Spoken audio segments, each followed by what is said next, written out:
Shalom Bapak Ibu, sahabat Galilea yang diberkati oleh Tuhan Yesus. Saudara, banyak kisah dan perjalanan hidup para tokoh Alkitab yang memberikan kekayaan pengalaman rohani bagi saudara dan saya untuk lebih memahami arti dan makna hidup manusia sebagai ciptaan Tuhan.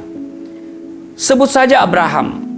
Dia disebut sebagai bapa orang beriman karena kepahlawanan imannya sudah terbukti. Musa, kalau kita lihat tokoh Musa, dia tidak pernah berniat jadi pahlawan yang membebaskan Israel dari penjajahan Mesir.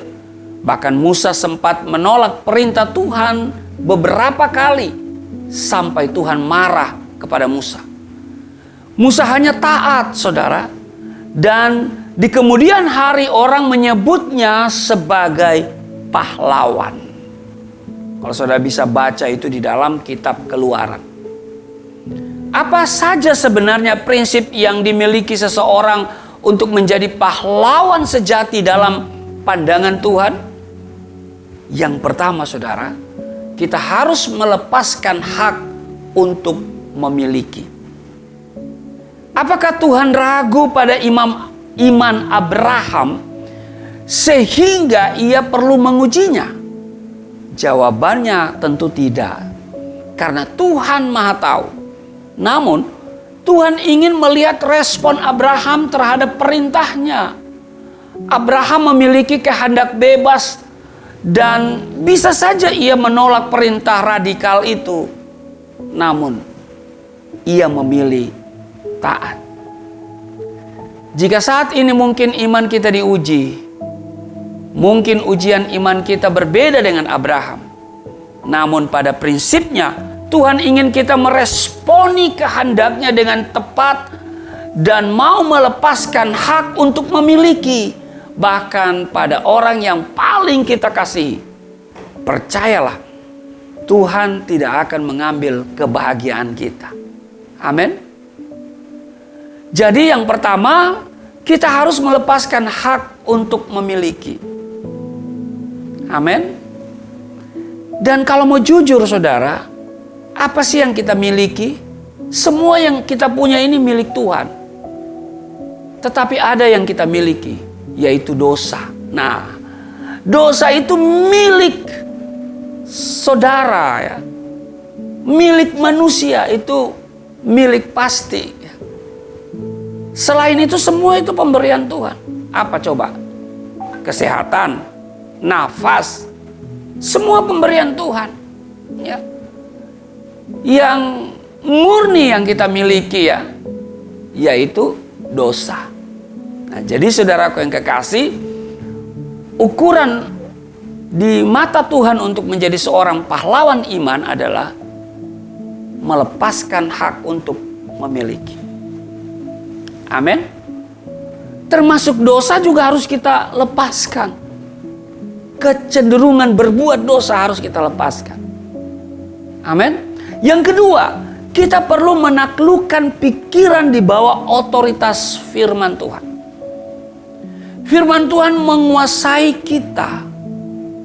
Jangan terjebak pada penafsiran alegoris dan memaksakan firman Tuhan untuk mendukung gagasan kita. Kalau kita menaklukkan pikiran kita di bawah Kristus, kita tidak akan menjadi orang bodoh. Sebaliknya, kita akan menjadi orang berhikmat. Amin. Jadi saudaraku yang kekasih, yang kedua saya tegaskan lagi, kita perlu menaklukkan pikiran kita di bawah otoritas firman Tuhan. Yang ketiga, kita wajib bertindak berdasarkan prinsip iman. Amin. Pahlawan iman bertindak berdasarkan prinsip iman. Percaya, maka engkau akan mengerti. Karena iman Abraham mengerti bahwa Tuhan berkuasa membangkitkan orang-orang mati. Termasuk jika Tuhan mengizinkan Ishak mati, Tuhan sanggup membangkitkannya kembali. Amin. Jadi saudaraku yang kekasih, saya tegaskan ulang bahwa Prinsip yang dimiliki seseorang untuk menjadi pahlawan sejati dalam pandangan Tuhan. Pertama, kita harus melepaskan hak untuk memiliki. Yang kedua, kita perlu menaklukkan pikiran kita di bawah otoritas firman Tuhan. Amin. Firman Tuhan harus menguasai kita, bukan kita yang menguasai firman Tuhan. Dan karena itu jangan terjebak pada penafsiran alegoris dan memaksakan firman Tuhan untuk mendukung gagasan kita. Ada banyak orang yang seperti itu.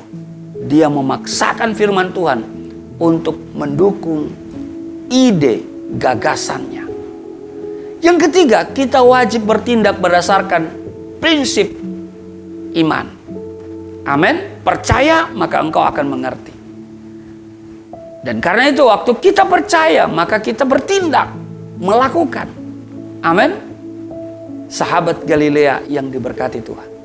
Seperti iman Abraham yang mempercayai bahwa Tuhan itu menyediakan Jehovah Jireh. Maka kita pun harus yakin bahwa kalau kita bersedia menyerahkan apapun yang Tuhan minta, hidup kita, keluarga kita, bakat kita, harta kita, yakinlah Tuhan selalu menyediakan apa yang kita perlukan. Akibatnya Tuhan dipermuliakan melalui dan di dalam hidup kita, sehingga kita disebut sebagai pahlawan iman. Tuhan Yesus memberkati. Mari kita berdoa. Bapa Surgawi, Bapa di dalam nama Tuhan Yesus, kami bersyukur kami diingatkan untuk melepaskan hak untuk memiliki. Sesungguhnya kami lahir tidak membawa apa-apa dan kami tidak memiliki apa-apa. Karena itu segala yang ada pada kami adalah milik-Mu Tuhan. Dan jika Engkau memintanya, tidak ada hak bagi kami untuk mempertahankannya. Terima kasih, kami juga diingatkan untuk kami menaklukkan pikiran kami di bawah otoritas firman Tuhan. Dan kami tidak akan memaksakan firman Tuhan untuk mendukung gagasan kami. Kami harus bertindak sesuai dengan firman-Mu. Kami juga diingatkan pada saat ini supaya kami wajib bertindak berdasarkan prinsip iman. Maka kami akan melihat mujizat, berkat, janji-janji Tuhan tergenapi dalam hidup kami. Di dalam nama Tuhan Yesus, haleluya. Amin.